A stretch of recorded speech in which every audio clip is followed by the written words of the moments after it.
novel, and I like to write families, and I'll get into why, but over reading a whole bunch of them during my time here, my theory is that what really makes a family novel feel whole and realistic and messy is that everything is generating from inside character worldview and the way we crush those together. So why family novels?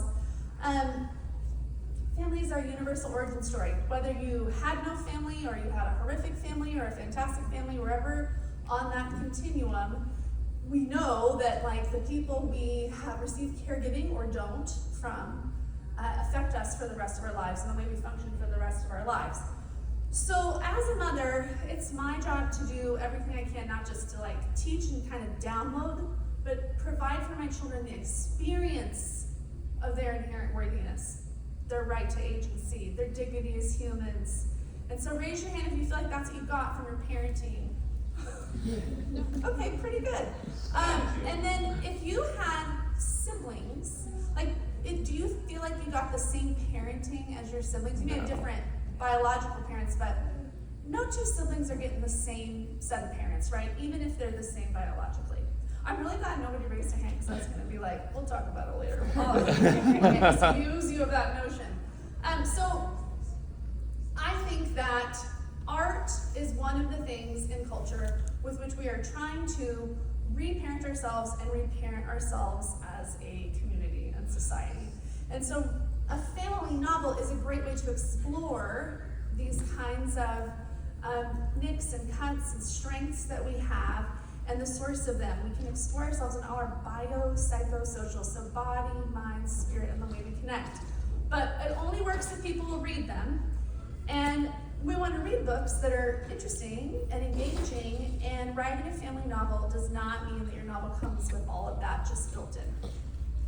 So the first thing I need you to sort of agree with me about here, go with, is that relationships are a kind of setting. And in the same way that like a desert context is going to limit, encourage, abuse your character differently than an urban New York setting or something, right? A relationship is also a setting. It affects the character in similar ways. And we're going to get into this looking at My Name is Lucy Barton by Elizabeth Strout. In this book, Lucy is a woman who has children and a marriage, and she is suffering some kind of antibacterial resistant like infection, and she's stuck in a very long hospital stay, very lonely, and her husband's busy taking care of their children, and nobody's really hanging out with her. But then her mom shows up. And here's what happens when mom comes. She leaned forward and squeezed my foot through the sheet. "Hi, Wizzle," she said. I had not seen my mother for years, and I kept staring at her. I could not figure out why she looked so different. I wanted my mother to ask about my life. I wanted her to tell me about, or I wanted to tell her about the life I was living now. So at first, at the top part, I love this because right away we get like the context of this whole relationship. So Wizzle is a kid's nickname, right? Her mom is coming to her and talking to her like as a kid. Now that's fine, you know, plenty of us have adult moms, or while we're adults, who talk to us in those nicknamey ways. But we can also see they haven't been together for a long time, so she's using a familiar name in a non-familiar current relationship. And Lucy, right, I couldn't figure out why she looked at her, but she's still looking at the mother through these like childlike eyes. So they're trapped in this sort of relationship of arrested development. And Lucy wants to be a grown-up in this relationship. I wanted her to ask about my life. I want her to let me talk about my husband and my children. But when she has this thought, her mother has faked being asleep when she tries to talk about her real life. So there's some rules here, right? Lucy could say, "Damn it, Mom, wake up. I'm a grown-up. Talk to me about my family. Like, we need to get into this." But so far, in what we've been shown, what Strout's given us, is that the rules are they talk to each other in this mother-little girl kind of way. And so if Lucy was to say, "Hey, listen to me," then that's going to move the story in a new direction, just like sending your character off into the tundra with no clothes on, right? If they break the rules of that setting, that really means something. So worldview is, I think, what makes these rules in a relational setting.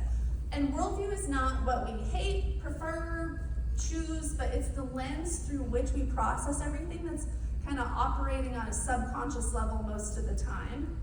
And a lot of the time, certainly our characters we write or other people we encounter in the world are not very aware of their own worldview, their own lens that they're using.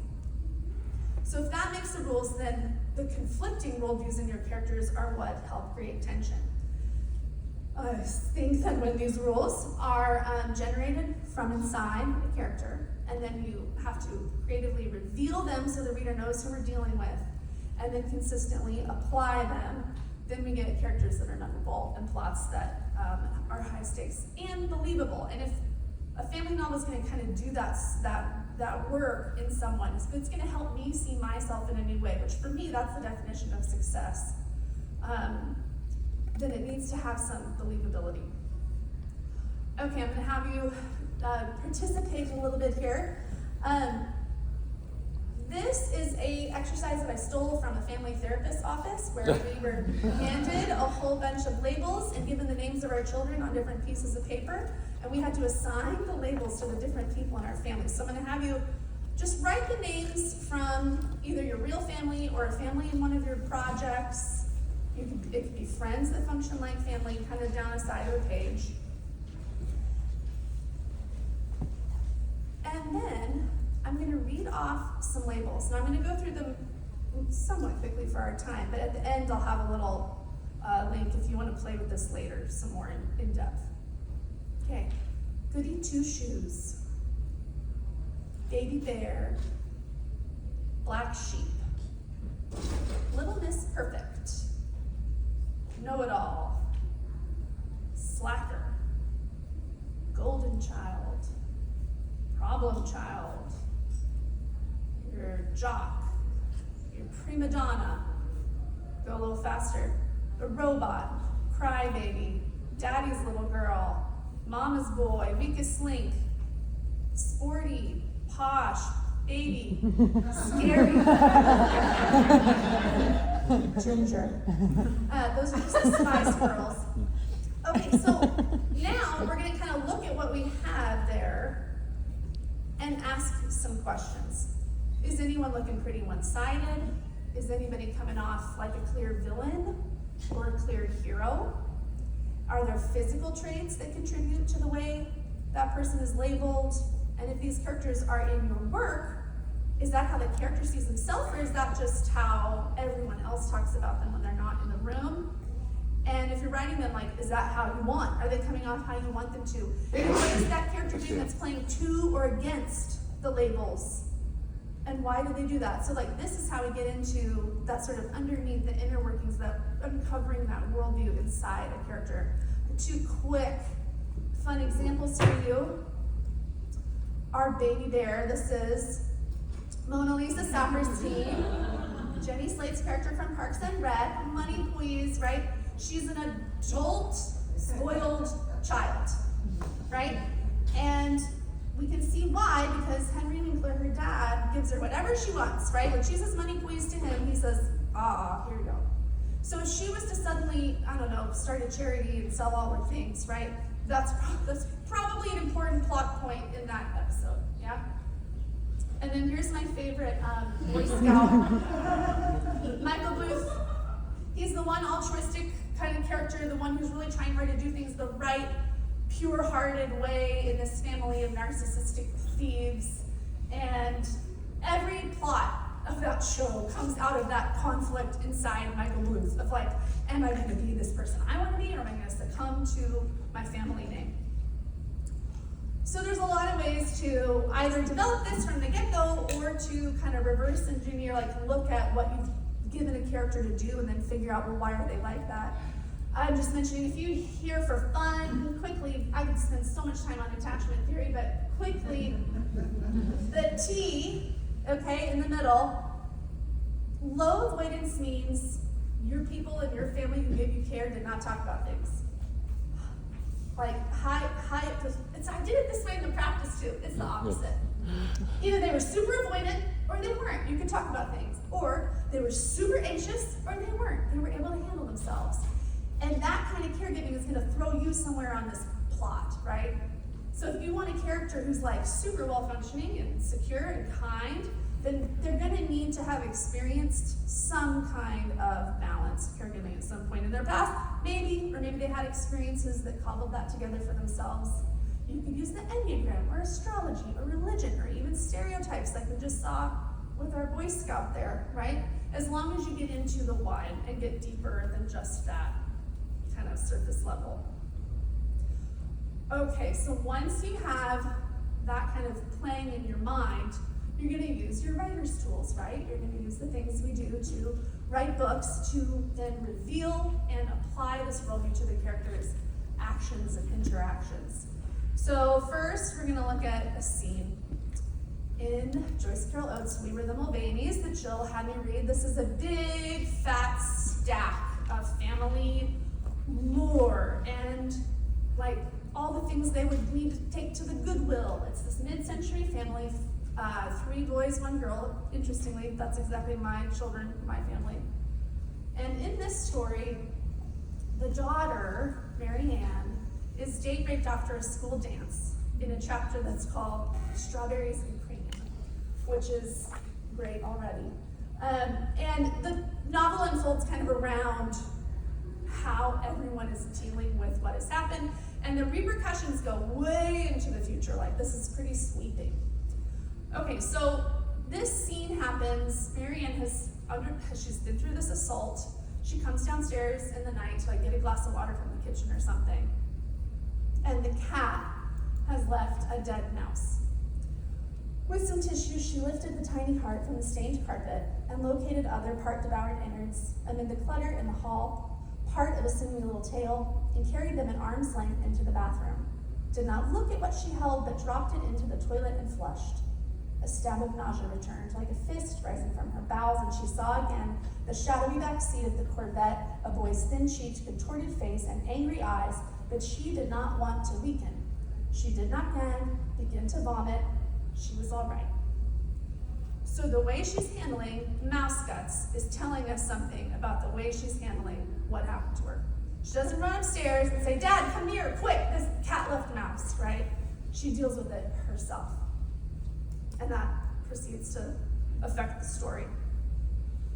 Okay, and my example of interiority coming up from Maureen's son in this novel, The Sisters K, which is a retelling of the brothers Dostoevsky by Karamazov, but set on a first-generation Korean-American family and sisters instead of brothers, obviously. But before I get into this one, I want to talk about what the reveal is in a family novel. It can be it usually can't be like, I was treated differently than the other people in my family, right? Like, that's not secret.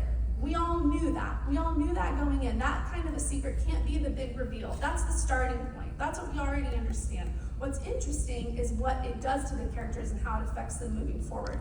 I think it's interesting, Eric just talked about The Gathering by Anne Enright, right? In that one, she knew the secret, but she repressed it.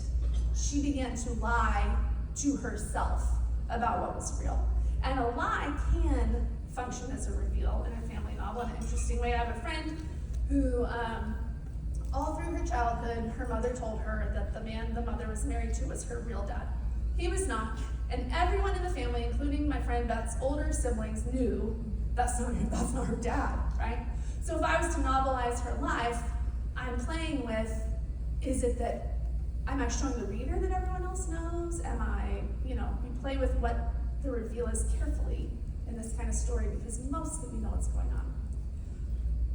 Okay, so interiority, the things someone is thinking, we're being told they're thinking.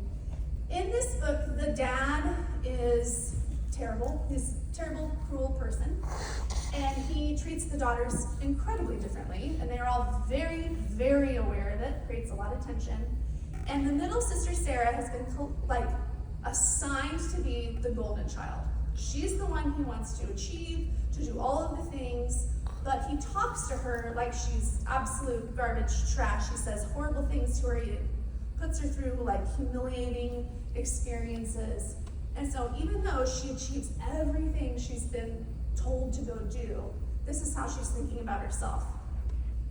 From now on, the very words emerging from the darkness in the pit of her would be corrupted and strange. They would never make sense in the enlightened world far beyond her home, where the air was limpid and clean. It would never be possible for her not to be impure. So you could look at her from the outside and never know that that's what she thinks about herself. But it affects the story deeply.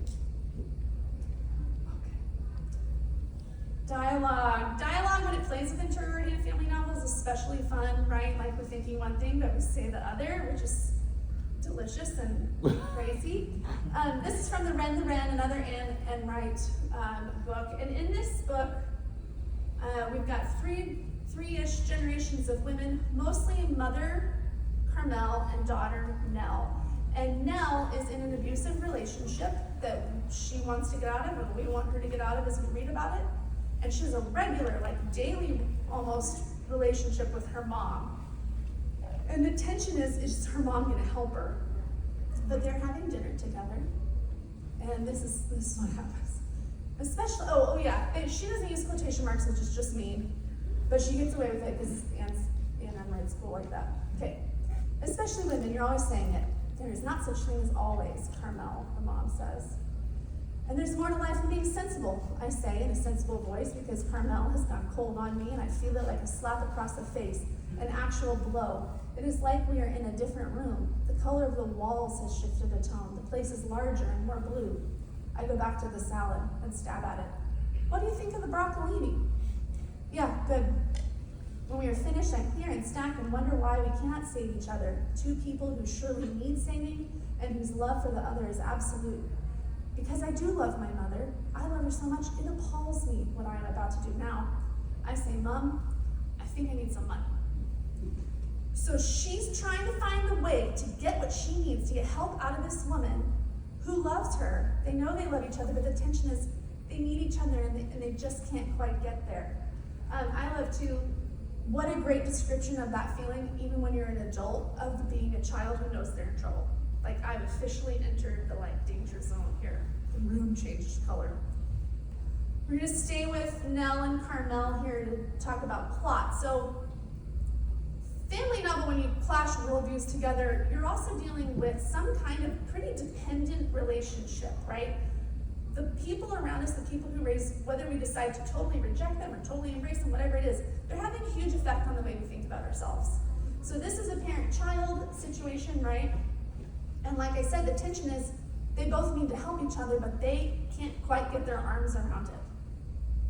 And Nell says, I find it hard to agree with my mother because every time you agree with her, it's like you lose and she wins. Show of hands. That's it. But sometimes we do agree. And what do you do then?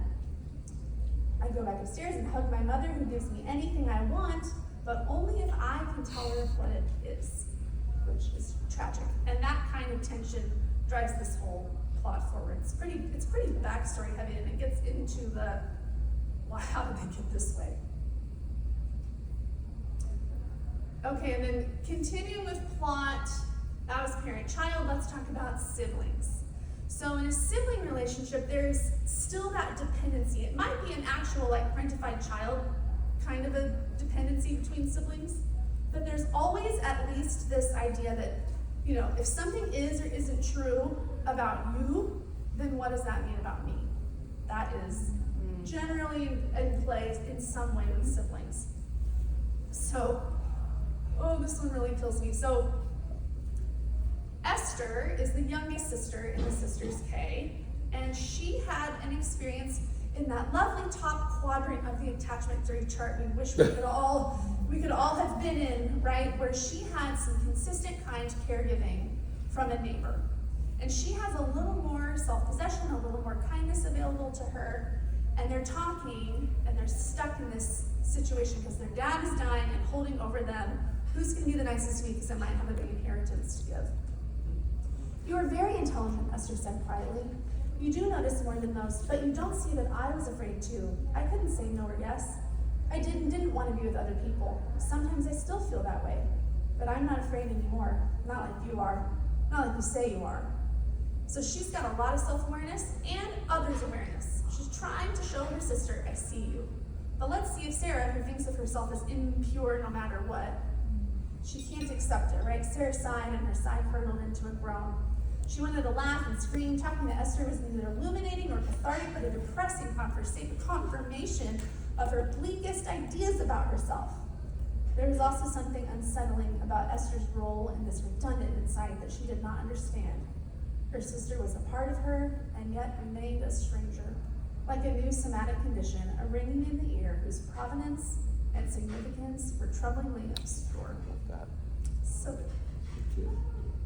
Okay, staying on the sibling thing, and this is my Coachella Review shout-out moment. So, Hollow Spaces by Victor Sukumanant came out from Counterpoint Press about a year ago, and I requested to review it. It is a thriller. It's on the mystery suspense kind of section of your bookstore, but some reviewers have called it an excellent family novel, and that, my little Coachella Review piece, right, is now with the media stuff for this book wherever I go look for it, which I didn't know would happen. That's so cool. But here's why I and others have said it's such a good family novel. It's that the driving central kind of tension comes from the brother and the sister's relationship.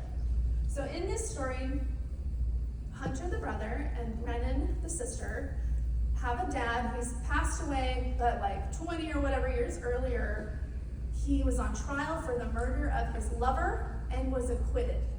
Of course, it still destroyed their family. And now, as adults, they've both kind of arranged their lives around this. They've spent their whole lives reacting to what happened to them. And their mother is dying, like, we need to have a relationship. But the problem is, Hunter has always believed the dad did it, and Brennan has always believed he did not. But they're gonna solve it together. They're gonna try to solve this case. And what is at stake is not any big deal. It's just what I've thought I was basing my entire life around forever, right? One of them is wrong. One of them is wrong. So we're gonna stay with this one for backstory. So what backstory does for us is it reveals why, how it shows the reader, how did they get this way? Where did this worldview come from? And so the way that Sukumanant handles this, you remember, so Brennan thinks he didn't do it. Hunter thinks dad did do it. So Brennan, we get a scene where Brennan recalls a time as a child when she dropped out of a foot race that she decided she knew she couldn't win, and her dad is upset with her about it. And he says, I don't ever want to see you quit again. So, right, she's like, oh, I won't fail you this time, Dad, right? But then Hunter is remembering a time Brennan hit a rock in a snowball and hurts someone, and he protects her by saying that he did it, and it pisses Dad off. He grabs him, he's aggressive with him, and he says, you know, don't ever lie again, and if you do and I catch you, I'll throw you off this fucking bridge. Do you understand me, right? So growing up, he's getting threatened with violence. So yeah, I can believe that Dad killed someone. That tension is always there. Backstory. Oh, do you know this writer? So backstory also is what really can generate a lot of empathy in a reader, right? Somebody can do all kinds of things, bad, good, just different than what we would do. But if the writer has given us enough information about them, right, we can understand why.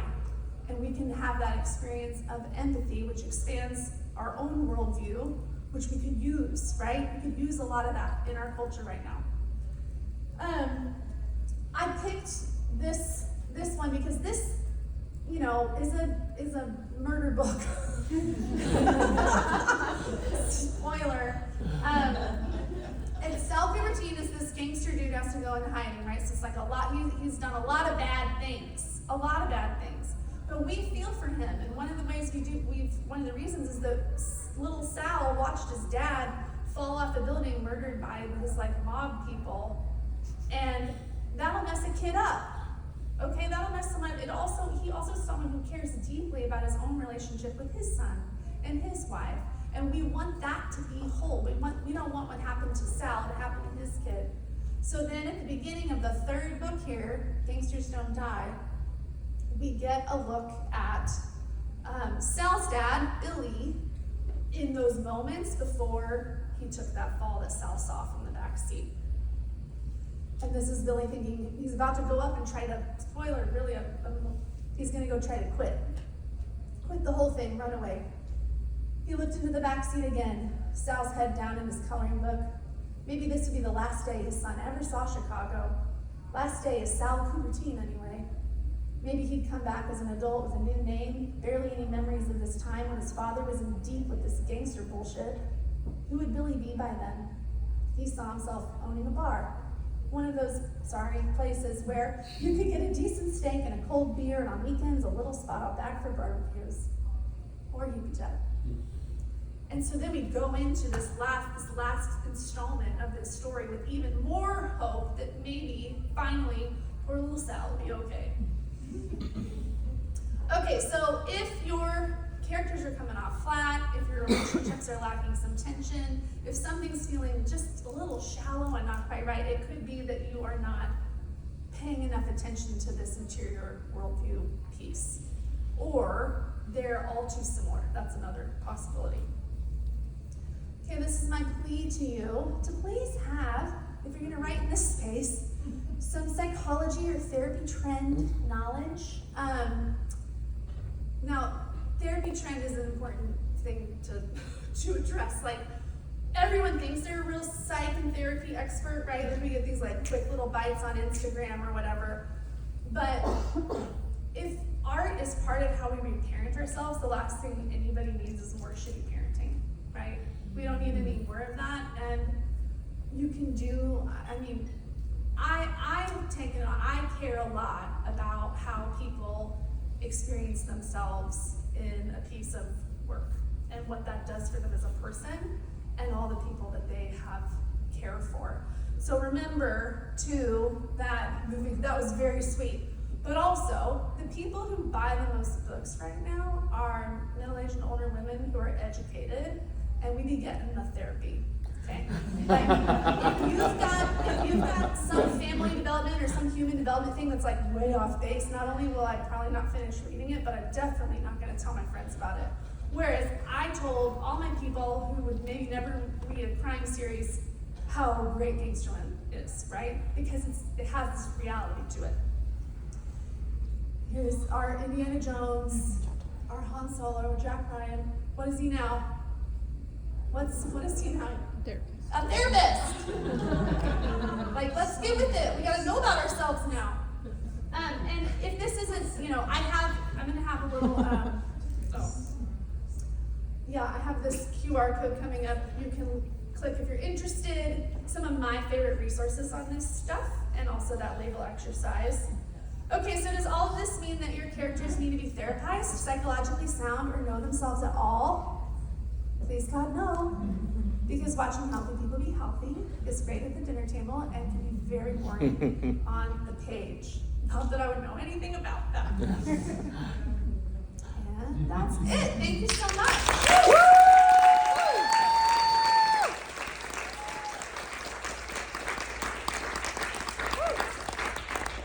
Questions? Alice. Fantastic lecture. Really gave me a lot to think about. I was curious, how might an author navigate writing a transformation in a character's internal worldview while maintaining a consistent character experience for the reader? Yeah, it's, I think, two things. So they have to either have experienced enough of something different, like if we think about that attachment theory quadrant thing, right? Like enough experiences, and I have lots of novels snap into mind where this happens really beautifully. But if someone experiences what was missing that fills that hole in the ability to reach out and get help or help themselves, then slowly, that's like a slow transformational experience, or something can happen that really explodes that makes them be like, oh, McDonald's is made of what? Right? Like, then you might change your worldview about what kind of food you put in your body. Does that make sense? One I love, and I'll just mention it, is Lauren Groff's The Vaster Wildlands, which is basically all inside one little Jamestown kind of servant girl's head, just to flee her community because of some kind of plague. We're only in her head, and she's had this terrible life, but she has had these like couple seconds worth of healthy interaction with other people that carry her through. Okay, Caitlin. If we are writing fiction and we are looking at that attachment theory graph, do you think that the highest tension comes from choosing or having characters be on opposite sides of the attachment theory, or would you just go like a couple clicks over? Oh, I think it's just all a mess. Right, I mean, if you think about our real lives, right? It probably has more to do with self-awareness, and self-awareness can come at any point in your character's development, right? Like, where's their self-awareness at is what it comes down to. Maybe I have an essentially avoidant attachment style, but if I know that about myself, right, and the character knows that about themselves, like Esther in Sisters K, right? Like, I can see that we have this thing going on. Okay. Yes, Tommy? I'm a huge sucker for found family stories. Yeah. Do you think that this framework can help writers construct those? And how different is applying these concepts when you don't come with like engendered understandings of family roles, but instead we're kind of forging those roles? Yeah. I think that issue of dependence probably comes into play. What are these people depending on each other for? Is there someone with more power in that dependent relationship? Are they equal in that? Right? Codependence is all over the place. You know? And Amelia? I thought it was really genuinely beautiful when you said that art is how we reparent ourselves. So that was really profound. In what ways do you hope your family dramas reparent your readers? Oh, interesting. I just think anything that makes you feel like I have felt that way. I have felt that way, right? And like, I'll tell you this. That family therapist, she taught me this technique of playing with my kids who have some deep, hard stuff in their lives, where I would sit and play with them in a special dedicated time. There's no distraction. And all I was supposed to do was report what I saw them doing. Oh, I see you picked the red truck. Cool. Oh, look, you made them bump into each other. To feel seen, just feeling seen, this is Daniel Siegel attachment theory stuff, changes a person. Yeah. All right, one last question. Neurologically changes, yeah. One more question? Mhm. Yes. Anybody? So it's down to, No one? yes, Todd. Fantastic job.